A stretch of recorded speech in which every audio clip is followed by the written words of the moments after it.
నిరీక్షణ prayer house మరియు centre సంఘముల తరపున జీవము కలిగిన దేవుని నామంలో మీ అందరికీ నా వందనములు.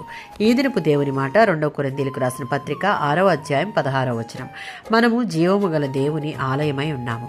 2 కొరింథీయులకు రాసిన పత్రిక 6వ అధ్యాయం 15 నుంచి 16 వచనాలలో తిరిగి జన్మించిన విశ్వాసి దేవునికి పరిశుద్ధాత్మకు ఆలయమని గట్టి వాదన పౌలు ఇక్కడ వినిపిస్తున్నాడు. కాబట్టి అతనిలో దురాత్మలు నివసించనేరవు. పాత నిబంధన కొత్త నిబంధనలలో విగ్రహాలు దురాత్మలకు ప్రతినిధులుగా చెప్పబడ్డాయి. పాత నిబంధనలో అతి హేయమైన చర్య దేవుని ఆలయంలో విగ్రహాలను స్థాపించడం. అలానే పరిశుద్ధాత్మ నివాసమైన దేహాలలో దురాత్మలకు ప్రవేశం కలిగించి మన దేహాలను మైలుపడనీయకూడదు.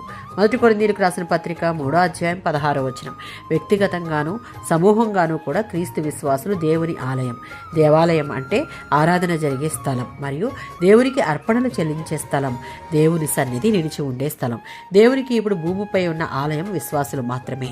దేవుని ఆయన విశ్వాసులను తిరస్కరించేవాడు మనుషులు కట్టిన ఆలయాలకు వెళ్ళవచ్చు, కానీ దేవుడు అక్కడ లేడు. 1 కొరింథీయులకు రాసిన పత్రిక 6వ అధ్యాయం 19వ వచనం. క్రైస్తవునిగా మీ దేహం పరిశుద్ధాత్మకు వ్యక్తిగత నివాస స్థలం. ఆయన నీలో నివసిస్తున్నాడు కనుక నీవు దేవునికి చెందినవాడు. కనుక నీ దేహమును అపవిత్రపు ఆలోచనలు, కోరికలు, కార్యాల ద్వారా మలినం చేసి పరిశుద్ధాత్మకు దుఃఖము కలిగించకూడదు. దేవుని ఆలయమై ఉన్న దేహం ద్వారా దేవునికి మహిమ, సంతోషం కలిగేలా జీవించాలి. ఎఫెసీయులకు రాసిన పత్రిక 2వ అధ్యాయం 19వ వచనం. ఆ విధంగా జీవించుటకు తీర్మానించుకుంటే దేవుని ఆత్మ మూలంగా పుట్టిన వారంగా దేవుని కుటుంబంలో సభ్యులంగా మార్చబడతాం. ఆధ్యాత్మికంగా చూస్తే క్రీస్తులో విశ్వాసులంతా తోబుట్టువులు మరియు అలాంటి వారు దేవుని రాజ్యానికి పౌరులు అని వాక్యం సెలవిస్తుంది. ఈ పౌరసత్వాన్ని స్వతంత్రించుకొనడానికి దేవుని ఆలయమైన మన దేహాలను పరిశుద్ధంగా కాపాడుకోవాలి. ఆమేన్.